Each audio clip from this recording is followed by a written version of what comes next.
What's up everybody, Afiq here and welcome back to my channel. So how are you guys doing? So the car in front of me is a 9th generation Honda Accord. So to me, this car is kind of like a Swiss Army knife in which that it is a well-engineered and reliable car. On top of it, on the outside, it kind of looks understated. So without further ado, let's check out this midsize sedan, and this is ABB Automotive.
So here at the front of the Honda Accord, so the face that you see here is the pre-facelift model. Okay, so the facelift one has a slightly different bumper and grille design.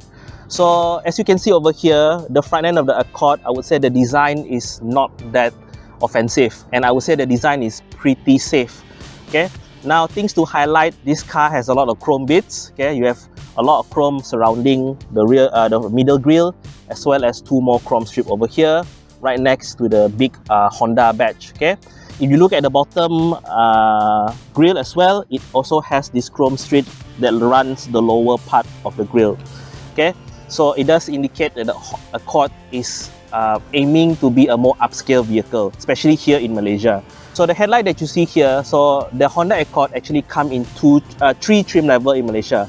So you have the 2-liter VTi, 2-liter VTi-L, as well as the top of the range 2.4 VTi-L. So the headlight that you see here over here, it's the single projector halogen headlight that comes standard on the lower two trims of the Accord. If you get the 2.4 Accord, it comes with LED projector. Okay. Speaking of LED, all Honda Accord comes standard with LED daytime running light, and it runs the length of the headlight, the bottom part of the headlight, right?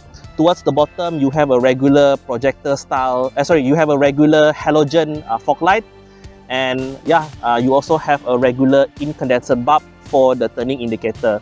Looking at the rest of the vehicle, on top of the hood, it's quite clean. Okay, not really much design element other than the single line that runs the length of the hood. So overall, the front end of the Honda Accord, I think the design is very, very unoffensive. I think it looks quite handsome, and yeah, I think in terms of its design element, it is not offensive to anybody. Okay. So here under the hood of the 9th generation Honda Accord here in Malaysia, like I said, it is available with two engine choice. So it's a 2-liter and a 2.4 liter. So the one on this car is the 2-liter. So in terms of its detail, so this is the 2.0 liter Soch iVTEC 4-cylinder petrol engine. Okay, in terms of horsepower figure, it produces 155 PS with 190 Nm of torque, and power is sent to the front wheels via a 5-speed automatic transmission. For the larger 2.4 variant, it's using the same transmission as well, 5-speed automatic, but the engine itself is a K24A engine. Okay, 2.4 Dodge, okay, double overhead camshaft iVTEC engine. In terms of horsepower figure for that larger engine, it makes around 180 PS with 222 Nm of torque. So in terms of that power figures, for today's standard, it is not much. Okay, most of the midsize today is using turbocharged engine, but I would say during the car's launch, during that time, I would say the power is pretty class competitive. So here I'm at the side of the Honda Accord, okay, the 9th generation model. So as you can see, being a D segment sedan, I think the proportion is very, very nice. Okay, so things to highlight about the Honda Accord. So this particular one, the 2-liter, has a smaller wheel size, coming in at 17-inch. Okay, if you get the 2.4 variant, it comes with a larger 18-inch machine finish. So this one is just a single tone alloy rim. Okay, in terms of the tire spec, it's using 225/50 series tires, so it's quite chunky lah, right? In terms of the design element of this car, I would say the Honda Accord is a type of car that has very good design element where everything is very functional. Okay. At the same time, the Honda Accord back then tried to aspire itself of being a more upscale car, which is quite evident by the amount of chrome that is available on this car. So chrome, you can find it on the door handle, the lower window sill, as well as the upper window sill. So there is a lot of chrome here. Okay. Now speaking of that chrome, so as you can see the C pillar over here. So this is during the time where Honda like to copy a lot of BMW design element, including the very famous Hofmeister King. Okay, so personally for me, it's not really an issue for me. Okay, I think it looks quite nice, especially with the proportion of this car. This is a very good design element. Okay, taking a look at the rest of the car, not much design element. Okay, you do have one character line running the length of the vehicle. So, fun facts, this particular Honda Accord, the 9th generation, is actually slightly smaller compared to the 8th generation, shorter by around 80mm.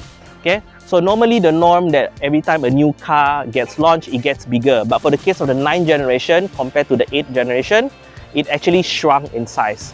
So overall, the design character of the Honda Accord, I think again, like the rest of the car, the design is very safe, very unoffensive, but at the same time, I think it is a very handsome looking car. So here at the back of the 9th generation Honda Accord, so as you can see, like the rest of the car, I would say the design is very unoffensive and it has a design element that's very functional. So things to highlight at the back here, the tail lamp, okay, is a very big tail lamp design, and the tail lamp is equipped with LED bulbs, okay. Speaking of LED, the third brake light is also LED, right? The bumper, okay, so as you can see, it has a very simple bumper, and then it has reverse parking sensors, and the exhaust in the end there has a nice chrome tip. Okay, so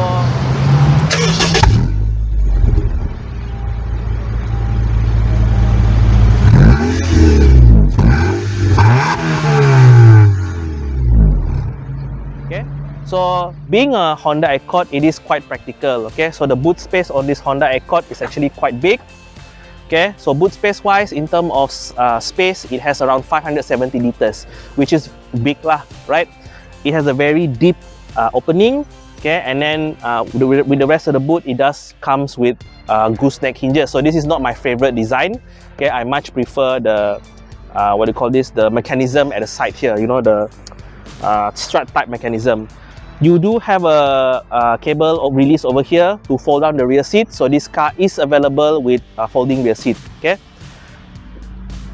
Okay, looking at the rest of the vehicle, okay, you can know that this is the Accord VTi-L based on its badging. Okay, iVTEC logo on the left side. Okay, so you have this very nice chrome strip in the middle. Just like the rest of the car, there is a lot of chrome strip. Okay, so overall, the back end of the Honda Accord, like I said, very well designed car. Okay, doesn't have a much styling element, but the design is very clean and very neat.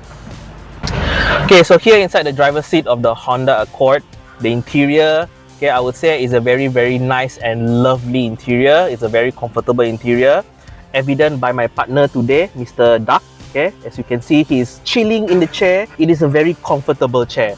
Okay, so things to highlight inside this Honda Accord. Okay, so this particular model is the 2-liter VTi-L. Okay, so with that variant, okay, so you're actually getting a little bit more item compared to the base model. So first thing I want to highlight is the black interior. So for the base model, it comes with fabric seat and the lower part of the dashboard is finished in beige color.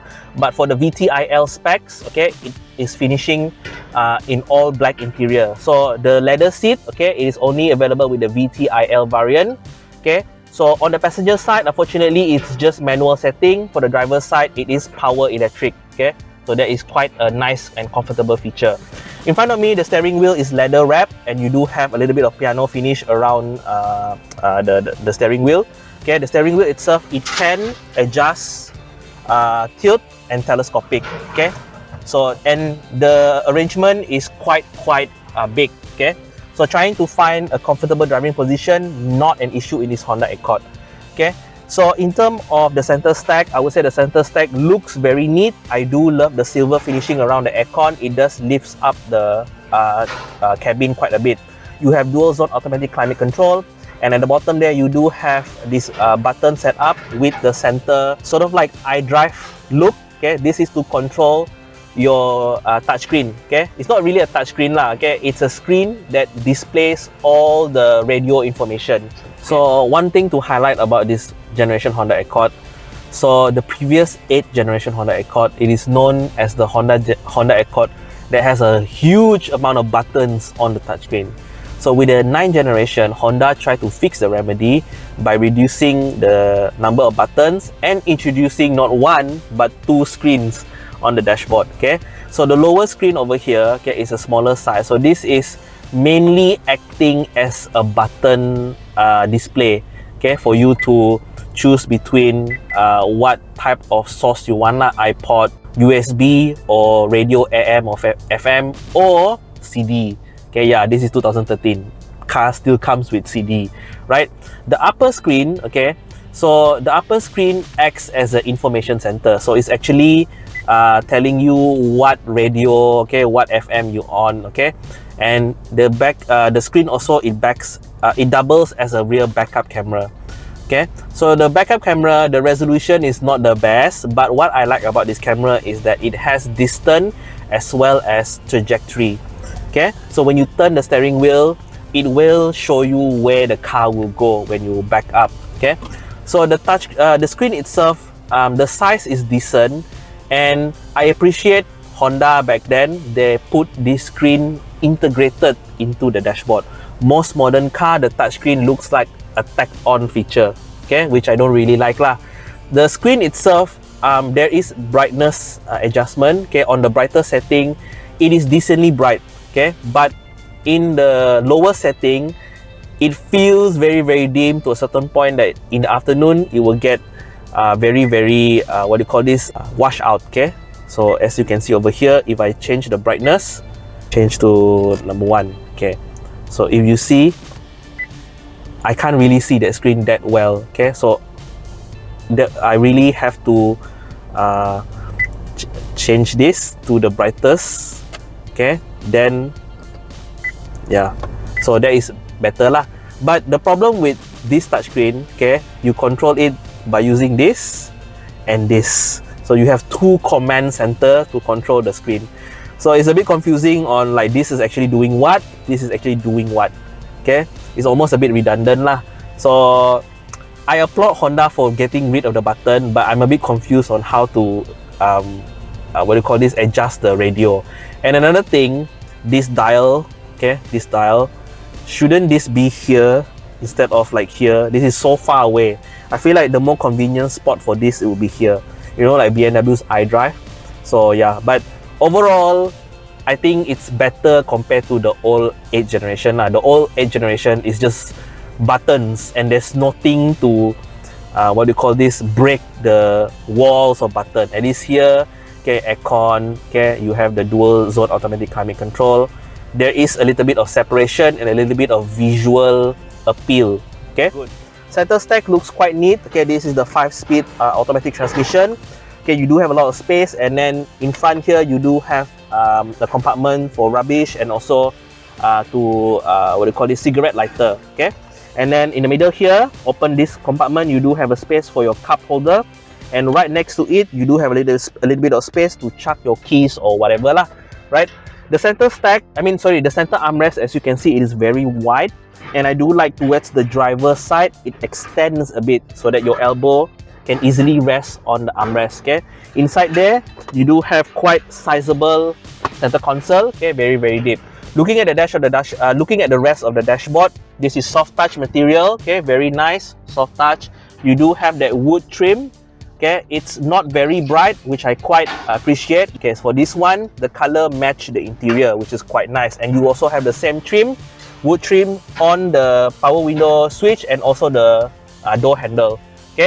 Okay, in front of me, the speedometer display, unfortunately, it doesn't come with any digital speedometer. Most of the display is analog. Okay, so it's not really a problem for me. I think it is quite okay. In terms of storage, I would say it's quite good as well in this car. The glove box is huge, and I like that when you open the glove box, it has a damp effect. So that does indicate that you are in a more premium car. Okay, the door cut, okay, is not very big. It is decent size, and you can put a 500 milliliter water bottle inside there. Now, in terms of safety, the Honda Accord back then comes with VSA, Vehicle Stability Assist, okay, traction control, and then ABS. Okay, in terms of airbag count, if you get the base 2 model, the 2-liter variant, you only come with 2 airbags. The top spec 2.4, it comes with 4 airbags, okay, meaning it has side airbag as well. Overall, the interior of the Honda Accord, even for today, I still find it is a very nice place to be in. So I moved to the back seat of the 9th generation Honda Accord. So this front chair is set to my driving position. I'm 166 centimeter of height. So based on the space back here, I would say it is very plenty. Okay, being a mid-size car, one of the attributes for a mid-size car is that it has very roomy interior. Okay, so talking about space, so in front of me, leg room, I have plenty of leg room. Okay, not really an issue. As well as headroom as well. My head is not touching the ceiling at all. Okay, in terms of the comfort of the seat, the base chair, I would say it's long. I do have good thigh support, and the chair at the back, okay, it is slightly reclined. So yeah, overall I feel quite comfortable back here. Okay, in terms of amenities, very good as well. Dual map pockets. Okay, and I do have rear aircon vents back here. Which is a godsend, especially here in Malaysia. It's a very hot country, right? In the center here, I do have a big armrest. Okay, so the armrest itself, it is having cup holders, and I do love this design element over here. Okay, it covers the cup holder. Okay, so this part, including the trim around the Accord, it does make the car feel rather luxurious. The same trim also, you can get it around what you call the window switch, as well as the door handle. Okay. The armrest, it does drop down to the floor. Okay, I do wish that the armrest actually stops at an angle, but it's not really a big issue. It's still quite comfortable. In terms of safety, it does equip with ISOFIX child mounts. Okay, so parents who wants to fit baby chair in this car, it is doable. Okay, so not really an issue. So another thing to highlight about mid-size sedan or D-segment sedan, that for this particular car, it does come with this netting. Okay. So, or as I would call it, peasant blockers. Okay, so this is quite nice. Okay, so you don't have to go and spend on buying a sunshade or sun to cover the window. Okay, so having this is very nice, and I do feel like to a certain extent like a boss or like an executive back here. So yeah, overall the back end of the Honda Accord, I love it. It's very comfortable, it's very roomy, and I'm surrounded by very nice material. Okay guys, so I'm in the driving seat of the 9th generation Honda Accord. So I've been driving this car for a while. So what it's like driving this car. So first thing I want to say is that this Honda Accord is definitely a D-segment car that you want to drive rather than be driven in. Okay, so the D-segment car is always been a very comfortable car in the second row. Okay, a lot of leg room. Okay, so and then a lot of amenities. But for the Honda Accord, this 9th generation, I would say it is a D-segment car that you pretty much wants to drive. Okay, so the first thing to highlight here, okay, I am driving the 2.0 liter engine. Okay, not the larger 2.4, but even with this 2.0 liter engine, I would say the power is sufficient for daily use. Right. The one thing I like about Hondas during this time was the 5-speed automatic. So if you know, during the late 2000s or the early 2010s, Honda was pretty much the only brand in the market that's using 5-speed automatic rather than 4-speed. And I've driven this 5-speed on all other Hondas like the Civic, the CR-V, and it's the same case with the Accord.